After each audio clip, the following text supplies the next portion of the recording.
Olá, pessoal, boa noite. Hoje nós temos uma live especial com a Mirela, que é mentora e coach. Só que antes da gente começar a live, nós vamos falar um pouquinho sobre o professor Viana, né? Como vocês sabem, aliás, nem sei se eu comentei, eu fui professora na Universidade Cruzeiro do Sul. E o professor Viana, ele foi coordenador, né, do curso de Direito, e hoje nós tivemos a notícia bastante triste de que ele faleceu em razão do Covid. Então, fica a nossa homenagem ao professor Viana, alguém que acreditava no ensino, deixou um legado maravilhoso com todos nós, né? O professor Viana sempre dizia que através do ensino é que nós mudamos a nossa vida, né? Então fica a minha homenagem singela ao professor Viana, com quem eu aprendi muito e agradeço a convivência. Peço a Deus, independente de qualquer religião, que conforte os seus familiares, né? Eu sei que para todo mundo da Cruzeiro é um dia especial, né? Um dia que não teve aula em razão do falecimento do professor Viana, mas fica a nossa homenagem de coração para ele, tá bom? Então, hoje nós vamos fazer uma live muito interessante com a Mirela, que ela é coach. A Mirela, ela é psicóloga de formação, né? E ela tem pós-graduação em gestão de pessoas, né? Especialista em gestão de mudanças pelo MIT, ou quem gosta de inglês, MIT, nos Estados Unidos. Ela é mentora e coach formado pela Federação Brasileira de Coaching, é analista comportamental, né? Ela tem muita experiência no mundo corporativo. Ela trabalhou 15 anos em empresas multinacionais como a Rocha, Deloitte. Então, se tem alguém que entende de processo seletivo, de RH, é a Mirela. Então, nesse momento que nós estamos, se você vai participar de um processo seletivo, se você precisa fazer um bom currículo, é a Mirela quem tem aí ótimas dicas para dar para gente. Vamos convidar a Mirela para falar aqui com a gente? Eu já estou mais rápida, vocês estão vendo, né, gente? Que agora eu já estou rápida para convidar o pessoal. Eu tô me virando aqui com a tecnologia. Mirela, seja bem-vinda! Obrigada, é uma honra, prazer. Oi, pessoal. Beijo todo mundo. Tô adorando, amando ficar aqui com vocês esse tempo. Adorei o convite. Tô aqui super animada para nossa conversa. E veio numa hora ótima, né, Mirela? Porque o país está passando um momento que a taxa de desemprego subiu muito, e eu acredito que agora que a situação vai se normalizar, vai vir uma retomada do emprego, né? Uma boa hora para contratar, né? As indústrias vão voltar a contratar. Então, é uma boa hora para você dar dicas de currículo, de processo seletivo, né? Você quer contar um pouquinho para a gente sobre a sua carreira? Explicar um pouquinho o que é ser coach, o que é o que é mentoria, porque a gente que não é da área não entende muito. Explica para nós o que é isso. Como? Eu venho de uma formação muito humana, de psicologia, cheguei a atuar em consultório e acabei entrando no mundo organizacional pela Deloitte, onde eu era a responsável por todo o programa de trainee Brasil. Então, eu contratava 350 trainees no Brasil todo ano. Nossa, muita gente. Muita gente. Então, foi um intensivão de processo seletivo nessa época. Dinâmica de grupo, tudo isso. Antes disso, eu trabalhei como PJ, como consultora, numa empresa que fazia o contrário. Era uma empresa que reestruturava outras empresas, então elas faziam aqueles programas de demissão coletiva, e a gente acabava pegando todas essas pessoas, preparando o currículo, desenvolvendo essas pessoas para elas irem bem em entrevistas, treinando elas para participarem de dinâmicas de grupo, porque nem todo mundo nasce sabendo ou nasce conseguindo ser espontâneo nesses momentos. Às vezes a gente é espontâneo e numa situação como essa a gente trava. Então a gente realmente trabalhava para destravar e para a pessoa conseguir mostrar o melhor dela ali. Então é legal que eu vi os dois lados. Depois eu continuei na carreira de RH e aí eu fui subindo, fui subindo. Hoje a minha posição é gerente de engajamento, então eu ainda trabalho exatamente com pessoas, né? O que faz a pessoa ficar na empresa, eu como empresa, o que eu preciso fazer para eu reter meus funcionários, para eu deixar esses funcionários felizes, o que eu preciso fazer para eu atrair os profissionais certos, né? Então, mais uma vez, eu também tenho as duas visões, né? Do lado de dentro e do lado de fora. E o meu desejo que vem de muito, muito tempo de conciliar as minhas duas profissões, as minhas duas carreiras numa só, que foi a opção que eu tive com o coach e com o mentoring. Então, toda a bagagem que eu tenho de terapêutica, né, de psicóloga, se eu junto com o que eu tenho de experiência, de desenvolvimento de líderes, processos seletivos, etc., eu consigo pegar pessoas que estão em processo de transição de carreira, que não sabem muito bem se estão fazendo aquilo que gostam, ou que querem mudar o direcionamento mesmo, sabe? Ó, tô trabalhando nisso, mas não é com isso não que eu quero trabalhar, eu quero trabalhar com outra coisa. E a gente descobre juntos. Então, o psicólogo, ele trata muito mais no lado emocional e psicológico. O coach, ele vai muito mais para uma parte prática, entende? É um pouquinho diferente. Então, é como se eu juntasse minhas duas experiências. A mentoria já é um pouco diferente. A mentoria, eu vou ensinar os passos. Tá bom, você quer subir, você quer virar, sei lá, presidente de uma empresa e hoje você é diretor. O que você tem que fazer? Vamos analisar a sua carreira até aqui, vamos analisar o que é preciso dessa posição que você quer e vamos fazer o passo a passo.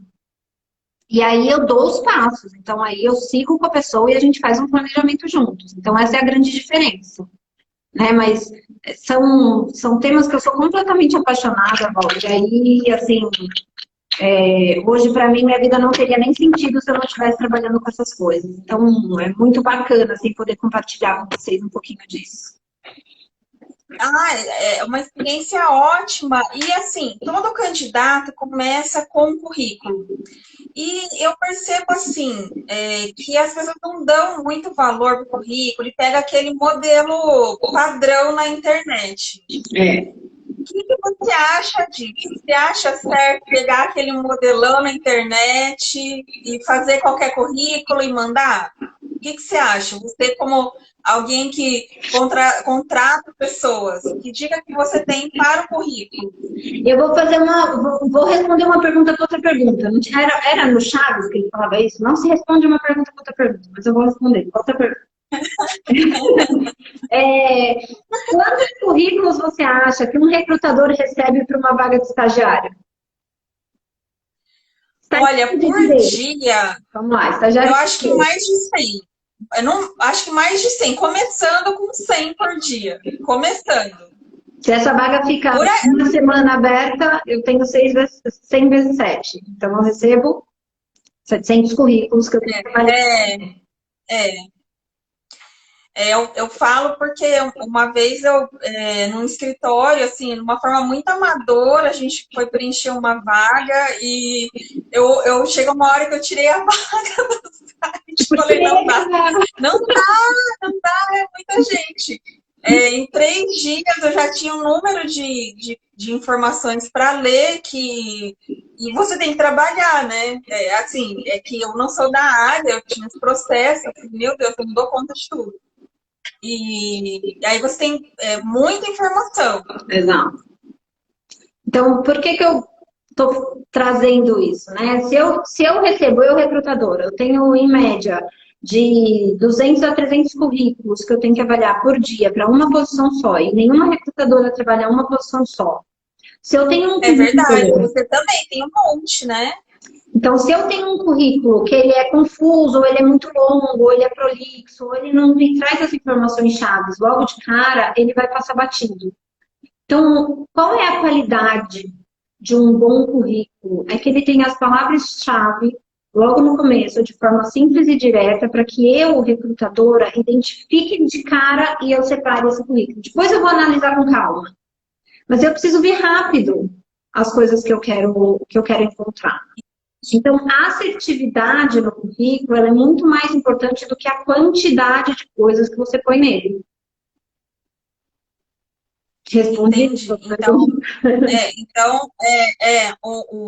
quando você vai então fazer o currículo, você tem que ser bem estratégico, porque não é qualquer informação. Você tem que. É como se fosse vender um produto, Exatamente, você está vendendo né? um Se você produto, você vender um compra um produto, produto. né?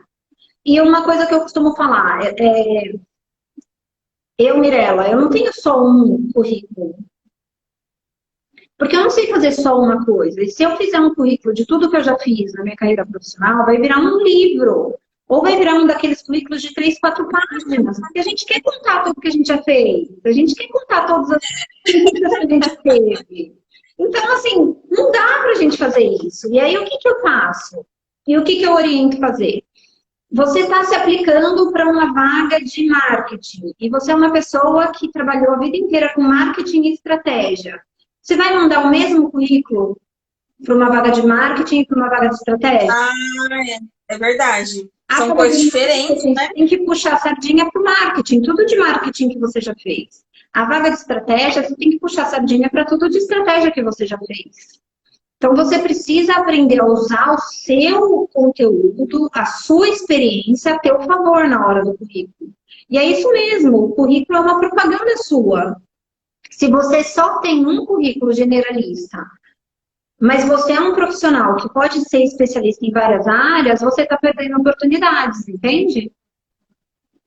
Olha só.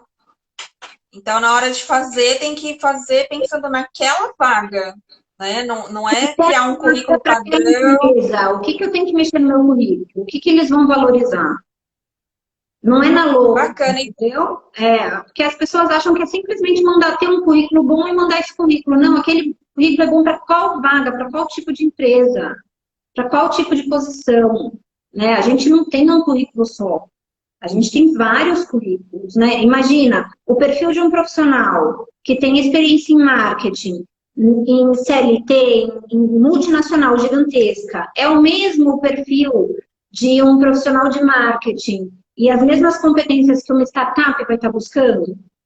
Provavelmente não. Nossa, totalmente diferente. Você entende? Provavelmente não. E aí, como é que você separa o joio do trigo? Então, se você não tem a inteligência de usar a sua experiência a teu favor, as pessoas passam na sua frente. Perfeito. E você acha que é bom colocar faixa salarial ou coloca a combinar? Eu acho que nem coloca nem a combinar, nem faixa salarial, nem número nenhum. Não precisa estar no currículo. Tá. Olha só, isso nem eu não sabia. Eu achava que tinha que colocar combinar. Eu tava aqui assim, ela vai falar combinar. Não, nem tem que estar no currículo. Sabe por quê? O mundo está mudando muito rápido, Val. As empresas mais tradicionais e as posições mais tradicionais, talvez ainda, ou mais operacionais, elas ainda requerem isso, porque é um padrão e um perfil muito semelhante. Então, a faixa salarial ela não vai mudar tanto. Né? Então, se a gente for pensar num operador de fábrica da Ford, que vai sair da Ford e vai para a Mitsubishi, normalmente a faixa salarial ela não vai ser muito diferente. Então, são vagas onde a estrutura de salário, a estrutura da empresa, ela é mais ou menos igual. Nesses casos, faz sentido. Qualquer Uhum. profissional que esteja buscando uma carreira, que seja uma carreira mais executiva, mais empreendedora, ou mais de inovação, de marketing, esse profissional não existe. Então, é aquela coisa, uma faixa salarial de um profissional de marketing na multinacional não é igual ao de uma pessoa de startup. E as pessoas não buscam mais só salário. Então, por exemplo, É verdade. que o salário da CLT seja mais alto. Mas na startup eu vou ser cabeça de área, eu vou poder mandar, eu vou poder inovar, eu vou poder arriscar. Então eu prefiro ir lá, porque eu vou ter mais liberdade. Vou ter menos salário, mas eu vou ter mais liberdade. Eu vou colocar mais a minha marca, o meu jeito de ser ali.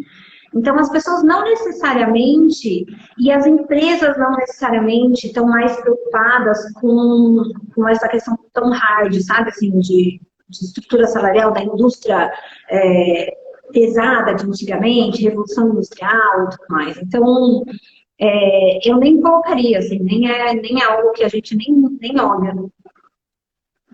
Perfeito. Bom saber, ó. Já é uma coisa que eu já ia errar no meu currículo. E vamos falar da entrevista. A entrevista é um momento que eu considero assim muito tenso. Porque você não conhece o entrevistador. Às vezes você chega lá, você vê os outros candidatos, é uma sensação horrível. Como que o candidato deve se preparar para a entrevista? Isso também é uma coisa que me dá muita dúvida. Você tem que olhar o site da empresa. Como eu me preparo para uma entrevista de emprego? Isso é importante, porque tem que ter um preparo. Eu estava até falando hoje com uma coach minha que o quanto de diferença faz você estar preparado para ir para uma entrevista e você ir na louca, sabe? Porque, de novo, é aquela coisa, tem gente que já nasce com o dom de comunicar e vai lá e vai encantar o cara e beleza. Tem gente que não nasce, então se você não se prepara, o risco de você falar besteira ou não falar o que a pessoa está querendo ouvir é enorme. Então, o que é interessante você saber?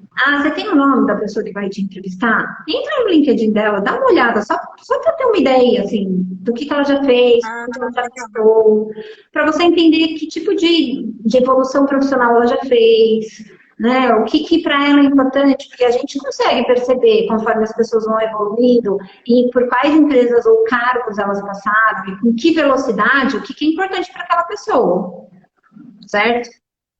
Então, por exemplo, verdade. olha a diferença. Eu tenho um diretor comercial da mesma idade que eu, que entrou na empresa da mesma idade que eu, e hoje ele é diretor comercial e está na sucessão para presidente. Ele mudou de cargo dentro da empresa todo ano. Eu entrei num escritório regional, eu era América Latina, hoje eu sou global, mas eu mudei de coordenadora para gerente sênior e parei. O que é importante para mim é importante para ele. Você consegue perceber que é completamente diferente o valor que ele dá no profissional do que eu? Então, ele tem uma evolução todo ano. Então, o que eu já sei desse cara? Que crescimento e ambição é algo que ele valoriza. Então, se o meu entrevistador tem isso como valor, se eu colocar uma ou outra coisa ali que mostre que eu também tenho, que eu compartilho, se isso for verdade, porque ninguém está falando que é para mentir, isso não é uma vantagem para mim, não é uma forma de eu me conectar com essa pessoa, porque o que a gente tem que lembrar é que você não é um candidato para vaga, você é uma pessoa se conectando com outra pessoa. Ótima, é verdade. Eu não tinha pensado nisso, mas é verdade. Por que a gente faz uma entrevista e fala assim, não sei porquê, mas não fui com a cara da pessoa? Porque é uma pessoa falando com outra pessoa, você não está procurando um candidato para vaga, você entende? Por quê? Porque que a gente é ser humano, pra gente o que importa, no fim, nos infringir dos ovos, é o relacionamento, é com quem que eu vou trabalhar, se vai ser agradável, se a gente vai crescer junto, se o investimento vai valer a pena, se ele vai valorizar a oportunidade que a gente está dando. Então, essas são as coisas, né, que vão valorizar, que a gente vai acabar valorizando quando a gente está na entrevista. Então, se preparar para a entrevista é o quê? Eu preciso saber que empresa que eu estou indo entrevistar, porque eu já tive candidato que chegou lá e falou assim, não, mas o que faz mesmo essa empresa? Aí meu Deus, não sabia nem fazer a empresa, aí não dá, né? Pois é, aí dá pra montar e falar assim, não faz nada não, bem, pode ir, né? Já tive já tive candidato que chegou lá, eu trabalhava numa empresa que chamava Ernest Young, ele falou que eu vim ser entrevistado pelo senhor Ernesto.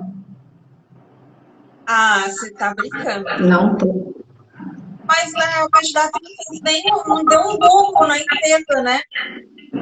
Então, sabe, assim, não pode, não pode. Tem que saber para onde você está indo, a empresa faz o quê, fica onde, vende o quê. Você tem que saber o mínimo. E você precisa estudar a vaga. O que, que a vaga está te dizendo? O que, que aquele descritivo de vaga está te dizendo? Ah, é uma posição interna que precisa saber de processo. Eu tenho isso em mim. Eu sou uma pessoa que gosta de processo, gosto. Eu consigo mostrar isso falando sobre a minha experiência profissional, sim, e na minha vida pessoal também. Pronto, vou falar dos dois. Por quê? Porque é uma pessoa falando com uma pessoa. E se eu sei que essa pessoa tem uma competência que eu vou precisar e que essa competência dela, inclusive fora do ambiente de trabalho, ou seja, natural dela, pronto, essa pessoa já ganhou a minha confiança. Então, você vê como estudar um pouquinho o que está por trás daquele perfil, daquela descrição de cargo, às vezes vai te dar uma vantagem competitiva que as outras pessoas não vão parar para fazer isso. Então, a gente tem vocês que estão aqui assistindo com a gente, vocês hoje têm uma vantagem competitiva, porque essas dicas as pessoas aí fora não têm. Né? Então, vocês vão se preparar para a próxima entrevista de um jeito estratégico para valorizar a sua experiência e combinar o que esta pessoa quer com o que você tem para oferecer. Só que você vai fazer isso de que jeito? Mastigado e entregado para a selecionadora, para a recrutadora. Muito bom. Então, dá uma olhada no seu entrevistador, pesquisar no LinkedIn, também saber tudo sobre a vaga e até se ver onde você se relaciona naquilo que está sendo pedido, né? Exatamente. Tá em empresa também, né? Dá para lançar um Google de empresa, saber tudo sobre a empresa. Exatamente. Enfim, na entrevista tem coisas que a gente não deve dizer nunca. Eu lembro, uma empresa que eu trabalhei, eu tinha amizade com o pessoal do RH, né, da contratação. E uma vez um profissional de lá falou assim que quando eles estavam falando sobre a parte salarial, falou o que te motiva na empresa? Aí a pessoa respondeu assim, eu venho aqui para ganhar o leitinho das crianças.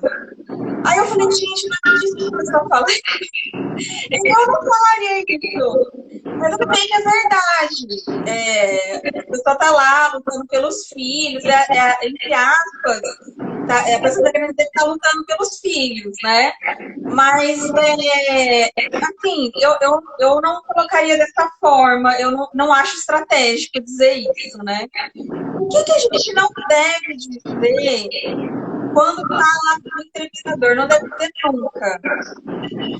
Mirela, só uma coisa, antes de responder essa minha pergunta, tem uma pergunta aqui, ó, Mirela, e quando tem muitas experiências anteriores, quantas empresas colocar no currículo? Eu sempre costumo dizer que as 3 últimas são as mais relevantes. Porque tudo que começa a ficar muito lá atrás, o entrevistador e até o dono da posição, por exemplo, ele vai falar, mas tá bom, mas faz tanto tempo que você fez isso pode nem ser válido mais agora. Então, as últimas 2 você dá mais foco, a terceira, a anterior, você fala um pouquinho mais, e as outras só cita, só menciona. Né? Não tem que entrar em detalhe, não. E nem quando a pessoa falar para você, me fala sobre a sua experiência profissional. Não começa lá de trás, não, pelo amor de Deus. Né? Fala, eu vou focar nas 3 últimas. Na quinta série, o computador já pula na cadeira, pode ver. Leitura, gente, leitura de corpo. O entrevistador já vai fazer assim, você já vai falar, minha nossa senhora, tá bom, vou falar mais rápido. Então, foca nas 2 últimas, que são as mais relevantes, as 3 últimas, mas mais para trás do que isso acaba não valendo muito a pena. A não ser que tenha algum projeto que seja específico e que seja legal você pensar do passado e trazer para você mostrar que você já teve aquela experiência. Ajudou? Acho que ajudou, né? Ajudou. Aí, Então, assim, o que a gente não. Na entrevista, o que não se deve falar? Assim, aquela frase que tem alguma coisa que é proibido falar na entrevista? Por exemplo, eu tô aqui pelo dinheiro. Sei lá. Tem alguma coisa proibida ou não? não tem, assim, o que é proibido é o que é socialmente pré-acordado. Então, nada de palavrão, nada de muita gíria, não é legal, porque querendo ou não, ainda que seja uma coisa informal, é um momento mais formal. Então, isso mostra um pouco mais de respeito e mostra também a sua habilidade, mesmo que você seja muito jovem, de navegar em ambientes diferentes. Né? Então, um cara do Google, ele tem que saber se comportar numa reunião de negócios com executivos. Então, você precisa mostrar que você também tem essa habilidade. Então, é interessante que você seja um pouco mais formal, que você seja um pouco mais respeitoso, um pouco mais, como eu posso dizer, refinado, tá? Mais delicado, assim, mais gentil. Agora, não tem nada que você não possa falar. Porque, por exemplo, se a gente está pensando, tudo depende de onde eu estou e que vaga que eu estou procurando. Se eu estou procurando, pensa assim, agora veio aqui a mentira. Mentira não pode. Porque mentira tem perna curta e a gente pega. E eu vou contar um caos disso. Peraí, gente, que tem caos e o caos é bom. Fica aí. Chama mais gente que o caos é bom. O caos é da hora, Mas, por exemplo, vamos pensar o seguinte, esse exemplo que você deu, Val, de dinheiro. Eu estou aqui pelo dinheiro. Se eu estou trabalhando numa empresa onde o foco de dinheiro, de ganho, de lucro, de crescimento, é algo que mexe, que move a organização, e ela está nesse momento, então é um momento de expansão da empresa. A gente quer quadriplicar em 2 anos. E eu entro com um cara que fala para mim, não, eu estou aqui pelo dinheiro. Pô, combinou, concorda? Uhum, Então, eles estão com a exatamente. mesma ambição, eles se conectam pelo mesmo objetivo. Então, beleza, pode ser que seja legal para mim. E pode ser que faça sentido eu contratar esse cara. Agora, imagina que eu faço o mesmo e é uma empresa, sei lá, de serviços sociais e que trabalha com um hospital para idoso. Aí o cara entra e fala que ele está ali por causa do dinheiro. Aí a gente fala, obrigada, né? A gente vai estar passando, essa não vai ser a vaga, não vai estar dando. Você entende? Então, assim. Tudo depende do perfil que está sendo buscado, né? Então, assim. Exemplo foi ótimo. Porque tudo depende, assim, dinheiro te motiva, assim, você vai esconder, por exemplo. Uma pessoa para o mercado financeiro, né? Tem que ser dinheiro, entendeu? O cara quer fazer dinheiro. Então, assim, é ruim ele falar isso lá? Não. Agora, um cara no mercado financeiro e ele fala pra mim assim, o que me move não é dinheiro, eu tô aqui pelo propósito de vida, o meu propósito de vida é minha família. Vai fazer sentido? Entendeu? Então, assim, realmente não tem nada a ver, tem que estar alinhado com o perfil da vaga, realmente. Porque muitas vezes a gente fica preocupado, e isso é muito comum, a gente fica preocupado em dizer o que é bonito. E o que é bonito verdade. Não se aplica para todas as posições, e muitas vezes não se aplica com você. E aí vem respondendo a pergunta que apareceu aqui. Se mentira pode falar. Você não pode mentir. Porque a mentira tem perna curta, a mentira ela acaba sendo desvendada. Uma hora ou outra você acaba sendo desvendado. E você pode ser desvendado de várias formas, assim, todas elas ruins, umas piores, umas menos piores, mas você vai ser pego na mentira. Então, por que eu falo isso? Porque tem mentirinhas leves que a gente acha que a gente pode falar. Então, por exemplo, uma mentirinha comum, inglês intermediário. E aí, não passa do básico, né? Aí a pessoa tem um básico de hello, my name is, entendeu? Então, assim, the book is on the table. Mas aí essa pessoa entra falando que tem um inglês intermediário, a pessoa põe ela para atender um telefone, para falar com uma pessoa, resolver um problema simples, onde só um inglês intermediário precisaria, e ela não responde. Ela não corresponde com o que ela falou. né? Então, isso é péssimo, assim, é péssimo. Quem contratou se sente enganado. Ela olha para aquela pessoa e acha que é uma fraude. E a partir daquele momento, ela acha que tudo que essa pessoa falar pode ser mentira. Uhum. Então você já entra criando um ambiente de falta de confiança, sabe? Então, mesmo as mentirinhas bobas que a gente acha que não vai usar para nada. Então tá bom, tô entrando numa empresa nacional, todo mundo só fala português. Eu vou falar que eu tenho inglês intermediário só para eu sair na frente. Aí a hora que a pessoa entra, ela vai falar em português, sim, mas ela vai ter um projetinho lá em inglês. E aí? Que ninguém sabia. É verdade. Então não dá, assim, mentira. Por exemplo, outra mentira que vocês podem cometer e que candidatos, muitas vezes, principalmente quando a gente está ou precisando muito de emprego, ou a gente está no começo de carreira, que a gente topa tudo, né? Topa tudo, a gente É verdade. já fui jovem, já fui muito jovem, a gente aceita qualquer vaga. E aí, a gente vai lá e fala assim, a vaga precisa de alguém que vai fazer planilha. Aí você chega lá e fala, eu adoro planilha, nossa, eu fico lá descobrindo fórmula. E olha, você não sabe que eu tenho planilha das minhas roupas. Eu classifiquei minhas roupas por cor. Você não tá entendendo? É assim mesmo. Sou uma pessoa muito organizada, analítica. E na verdade você não é. Seu guarda-roupa tá só por Deus. Tua mãe tá querendo arrancar você pelos cabelos, jogar todas as roupas pela sacada. Porque você não é organizada. E aí você entra nessa vaga, quanto tempo você acha que você vai durar nessa posição? Nem um mês. Um mês, quando muito. E você acha que não vai durar por quê? Porque você vai ser pega na mentira? Cada dia Ou que você está fazendo? Cada dia é uma tortura, não é? Porque ninguém aguenta. Ninguém aguenta. Então a gente precisa ser fiel com o que a gente é. Se eu sou uma pessoa bagunçada, se eu sou uma pessoa criativa, que gosto de dinamismo, que gosto de coisas diferentes o tempo todo, eu jamais posso me inscrever para uma vaga operacional repetitiva ou processual, uma vaga de processos. Né? E a mesma coisa ao contrário. Se eu sou uma pessoa que gosta de ordem, processo, sequência, previsibilidade, vou eu entrar numa startup? Morrer, ter uma síncope do coração todo dia? Né? Ter uma batedeira, todo dia tem uma batedeira, tem um negócio, um treco no coração. Então a gente precisa saber, sabe, que vaga que a gente aplica. Mas, Mirella, pelo que você está falando, a pessoa tem que se conhecer muito para saber onde ela tem que trabalhar, né?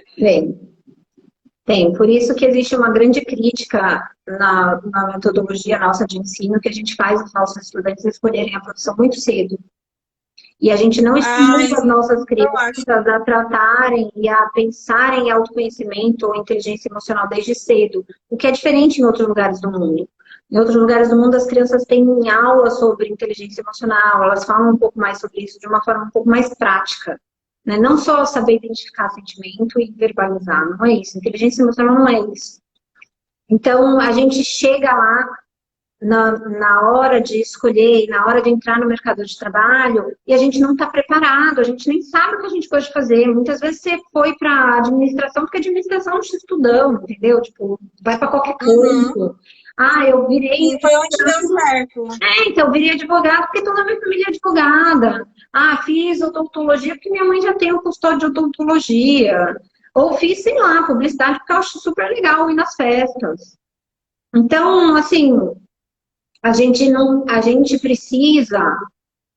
E aí, assim, tá bom, e agora, né? Ferrou. Agora eu tô ferrada porque agora eu já tô aí no mercado de trabalho, não me conheço, nada. Vai usar esse tempo e vai atingir esse conhecimento também na experimentação e erro. O que você pode fazer para fazer isso com mais rapidez e menos dor? Como a minha geração e a sua, Val. A gente foi no acerto e erro, batendo cabeça na parede, caindo no chão, levantando, batendo cabeça na parede, né? Hoje em dia, não. Hoje em dia, você tem um monte de treinamento, você tem coaches por aí que te ajudam, você tem livros que trazem esses temas e que te ajudam a entender um pouco melhor quem você é. Existem testes de perfil comportamental que ajudam a você ligar o Leco-CRE, né? Bacana isso. E tudo bem, se você está numa posição errada, num lugar errado, imagina, você está no começo da carreira, você vai mudar, entendeu? Você tem tempo. O que não pode é seguir sem parar para pensar, sem escolher, sem entender o que te faz feliz, o que não te faz feliz, o que tira o seu melhor, o que não tira o seu melhor. Né? Então, acho que essa é a grande chave, sabe, Val? Perfeito.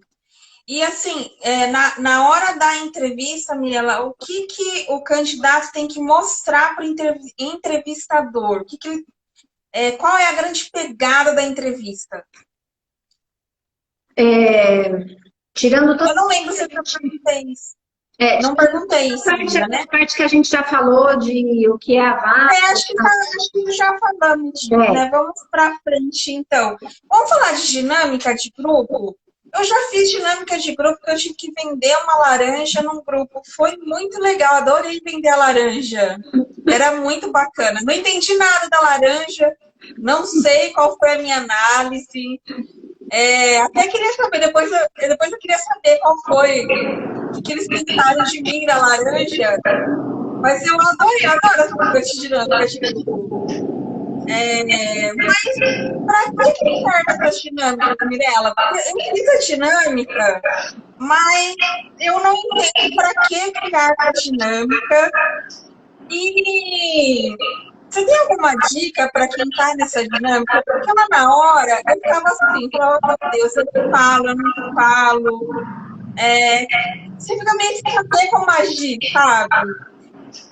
Eu vou me ensinando aqui, a hora que eu tinha uma oportunidade eu falo, eu fui meio dançando conforme a música, sabe? Sei. Eu nem fiquei muito quieta, nem também quis tomar a cena toda, porque ali na hora eu vi gente muito quietinha, não falava nada, e vi gente que queria aparecer mais, eu achei coisas ruins ali na hora, sabe?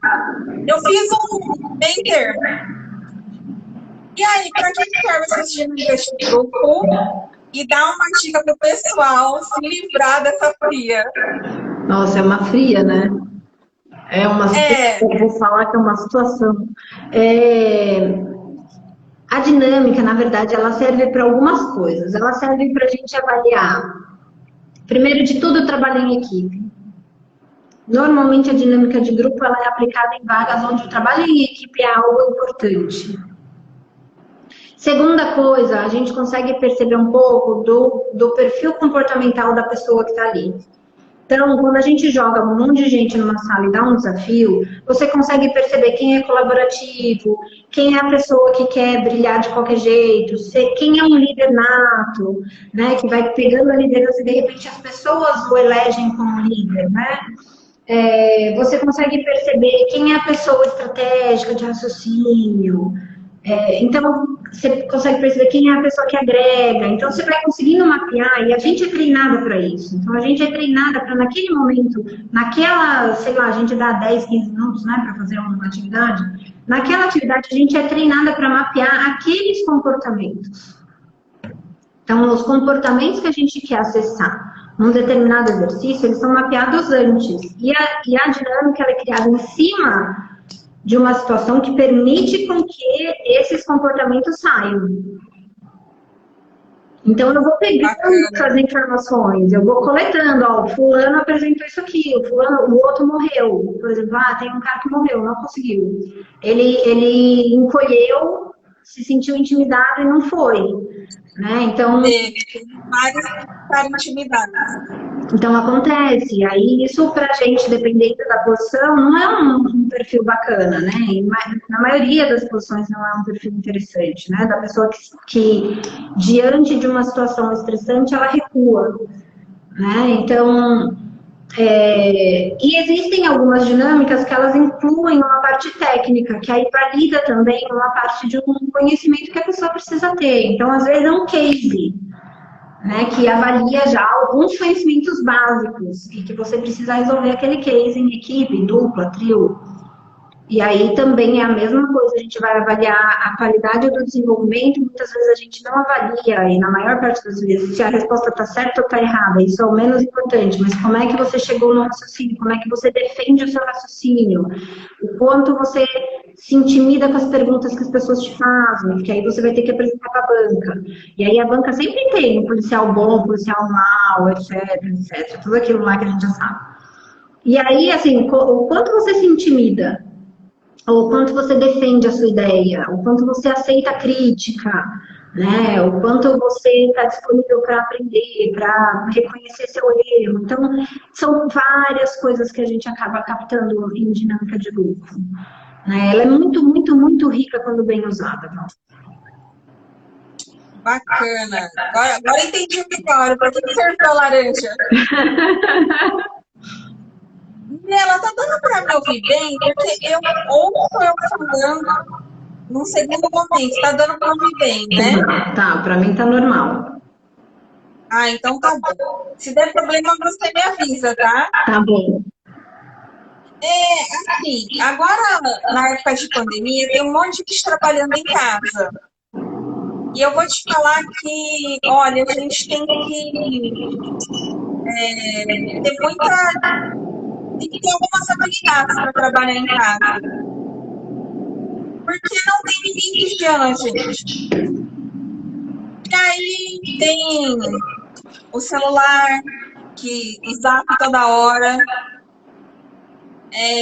Tem a geladeira, que tem sempre aquela coisinha gostosa. Como lidar com um trabalho home office? É que, na verdade, o que está acontecendo por conta da pandemia é que não é só um trabalho no office, né? É um viver dentro de casa coletivo. Porque as famílias estão dentro de casa, então a dinâmica da casa está outra. Né? Pessoas que tem os filhos também, né? Não, e pessoas que costumavam trabalhar de casa, por exemplo, eu tenho alguns analistas que eles trabalhavam de casa e os pais trabalhavam nas empresas, então eles passavam o dia em casa e produziam muito. E agora, na pandemia, eles estão todos trabalhando, todo mundo junto, né? Aquele x-tudão, aquele caos familiar delicioso. Então, assim, primeiro de tudo, mantenham a sanidade, pelo amor de Deus, que tá acabando. O segundo é que, gente, precisa ter horário, precisa ter o mínimo de organização do seu tempo e do seu espaço. Então, assim, gente, este é o meu espaço de trabalho, eu vou me fechar aqui de tal hora a tal hora, eu não quero que me incomodem, por favor, senão eu não consigo trabalhar. Então, tem que criar o seu espaço dentro de casa. Precisa ter os acordos, sabe? Então, precisa ter flexibilidade. Então, eu vou ter reunião. A reunião é com câmera ligada, eu preciso ir para o quarto. Então, sai do quarto, deixa eu no quarto. Você trabalha na sala. Então, precisa...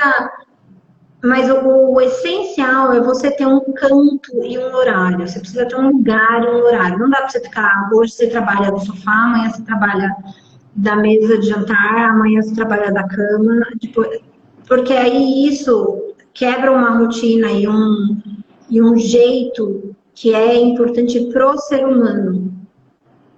A produtividade, ela tem uma ligação com a rotina, sabe? O tinha aluno que falava pra mim que assistia aula online na cama. Eu falava, não faz isso.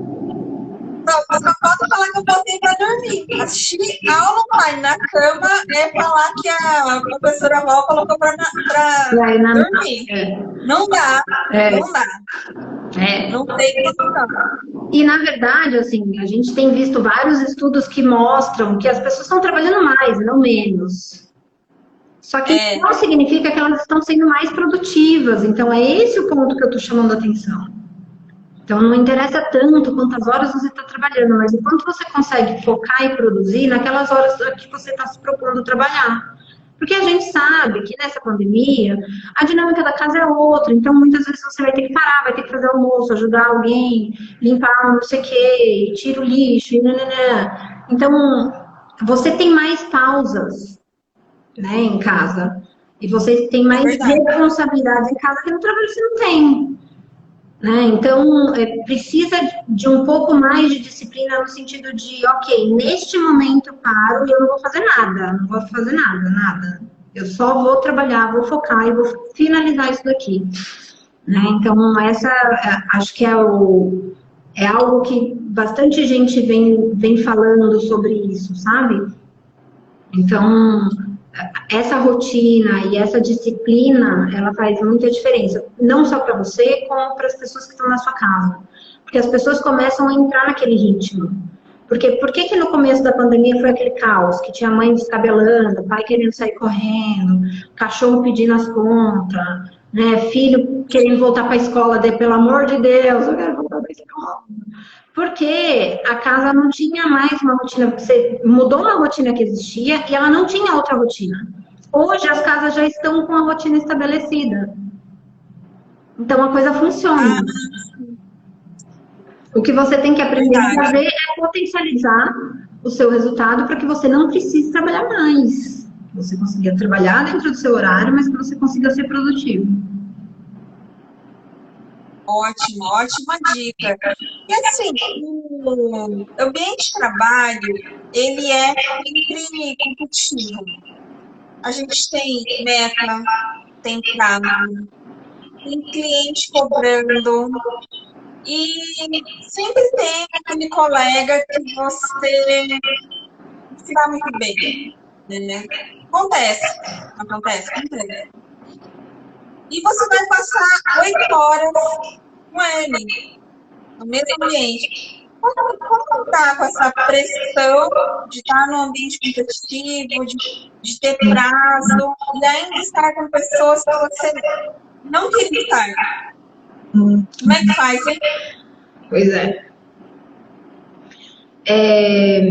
De novo, depende de caso a caso, mas uma coisa que é muito importante que as pessoas comecem a entender e a identificar e a olhar para elas mesmas, assim, o quanto disso eu aguento ao ponto disso não me fazer mal. Então, essa é a primeira coisa. Né? Então, se isso começa a me fazer mal, tipo, porque tem gente que acorda e só de pensar que vai encontrar fulano, já começa a passar mal logo a hora que sai da cama. Sabe? Tipo, fica, meu Deus, eu não acredito. Isso, gente, isso não faz bem pra ninguém. Não faz bem pra pessoa que tá lá, não faz bem pra você, não faz bem pro seu organismo, não faz bem pra área, não te favorece a entregar mais resultado. Quer dizer, é um estrago geral. Agora, é temporário, é algo suportável, tipo, você precisa criar uma rede de network, uma rede de suporte fora dessa área. Então, você precisa criar amigos em outras áreas, pessoas que te apoiem, que venham, que conversem com você fora daquele ambiente, para que você possa se nutrir de força vindo de outros lugares. Então, o seu coleguinha de área é um chato, um pentelho, não gosta de você, não vai com a sua cara e você não vai com a cara dele, mas o coleguinha da área do lado é muito legal e a gente se dá muito bem. Então, de repente, o almoço é com ele sempre. Então, isso alivia a pressão, isso alivia um pouco o ambiente, né? Agora, um ambiente competitivo de mata-mata é um ambiente onde as pessoas não conseguem ficar por muito tempo, não. Né? É um ambiente muito agressivo, muitas vezes, é um ambiente extremamente estressante, né? Então, você tem que estar o tempo inteiro atento aos sinais. Competitividade existe em qualquer lugar? Em qualquer lugar. Até na fila da padaria, a pessoa está olhando para ver se consegue passar na sua frente ou se a fila do lado vai ser mais rápida do que a sua. É verdade. Então, competitividade existe em qualquer lugar. Mas no trabalho é até saudável, até um certo ponto, mas tudo depende de você. Se isso começar a te fazer mal, se isso começar a te trazer angústia, se isso começar a afetar a sua produtividade, o seu relacionamento com o seu chefe, isso precisa ser pontuado, isso precisa ser cuidado, porque isso não está sendo mais positivo e não vai trazer nada de positivo para você. Perfeito. E quando o problema é o chefe, você não se dá bem com o chefe, é hora de pedir demissão? Talvez Ou dá para dar um jeitinho? Eu sempre falo para a pessoa assistir o Diabo Veste Prada. Você já assistiu o Diabo Veste Prada? É maravilhoso, assisti várias vezes. Não, o Diabo Veste Prada é um exemplo de superação. Aquela moça, não lembro o nome dela, é incrível esse filme. Mostra como lidar com a situação, né? É assim, é uma chefe insuportável, horrorosa, assim, de grossa, de mal educada, de desrespeito até. E ao invés dela olhar aquilo como algo insustentável e que, na verdade, assim, muitos de nós teriam a mesma reação que ela teve no começo, de tipo, não preciso estar aqui. Ah, vá merda, assim, não quero, não preciso de você como chefe, né? Você não é tudo isso também. Mas o que que ela se propõe? Ela se propõe superar. Peraí, vou dobrar essa mulher. Pois eu vou, pois vai falar meu nome, vai me chamar pelo nome certo. O André é o cara, entendeu? Vai me chamar pelo nome certo. Vai me respeitar. E ela foi que fez, que fez, que fez, que fez, até que respeitou. A hora que respeitou, o que que ela fez? Pediu Calma. demissão. Então, muitas vezes, uma relação difícil com o chefe pode te desenvolver habilidades em que em outra situação você não se desenvolveria. E muitas vezes você acaba aprendendo a ler outras pessoas com mais facilidade, porque você precisa ler o seu chefe, você precisa entender o que ele vai fazer. Te ensina muito de que o erro vai, assim, um erro pode fazer o quê, né? Tipo, qual é o tamanho do estrago de um erro ou de uma bronca, assim? Ah, tá, eu fiz um negócio errado, que tanto pode acontecer. Então você começa a ter um pouco menos de medo das reações do chefe, você começa a arriscar mais. Pode ver, no filme, ela arrisca, ela começa a se antecipar e a mulher dá uma assustada e aí ela fica, Jesus amado do céu, será que ela gostou ou não gostou? No final ela gostou. Então você começa a adquirir uma autoconfiança. De imediato, o que que a gente faz? Se encolhe, a gente se sente o mosquito do cocô do cavalo do bandido, mas depois a gente vai conseguindo entender que não, peraí, eu preciso superar isso, eu preciso dobrar essa mulher, eu vou conseguir. Então, não necessariamente. Agora, um chefe desrespeitoso, um chefe grosseiro, que, que te assedia de alguma forma, que não te respeita como profissional nem como ser humano, ele não merece ter você como funcionário. Então, não sei se é o caso de você pedir demissão, mas é o caso de você tomar alguma providência. Normalmente as empresas têm as providências internas, se não for necessário, você toma as providências externas, porque isso sim é inadmissível. E no caso, assim, de uma empresa multinacional, você informaria o RH? Sim, tem um. Normalmente as multinacionais ela tem dois caminhos. Ou você vai para o RH ou você vai direto para o Ombudsman, que é um canal global mega sigiloso. E É aí, que eu sou advogada, eu vou falar assim, procure um advogado, entrar com uma ação. Eu não queria dar essa resposta, eu queria ouvir uma pessoa de outra área dando a resposta. na Bacana. minha Então, na empresa tem. tem, e pelo menos nas empresas pelas quais eu passei, todos os casos foram investigados e as ações foram tomadas corretas, seguindo o que é correto. Ninguém acobertou nada, pelo menos pelos RHs Bacana. nos quais eu passei. Agora, quando isso passa, né, quando a empresa acoberta, e se você se sentiu realmente ofendido, ferido, e você acha que aquilo precisa ser retratado de alguma forma, você precisa buscar todas as formas de você se proteger e prevenir que aquilo não aconteça mais. Né? Então, eu sou absolutamente contra você se submeter a qualquer tipo de assédio ou tratamento ruim, ou chefe que grita, que bate na mesa. Assim, a gente já passou já há muito tempo, já não cabe mais, sabe? Perfeito. Excelente. E, Mirella, eu vi que você colocou, você tem um Instagram maravilhoso, muito inspirador, né? Depois eu vou falar para você dizer seu Instagram o pessoal te seguir, que cada dia é um post novo, maravilhoso. E você colocou um post com três dicas para tomar boas decisões. Você lembra desse post? Controle sua impulsividade, filtre as opiniões dos outros, não procrastine.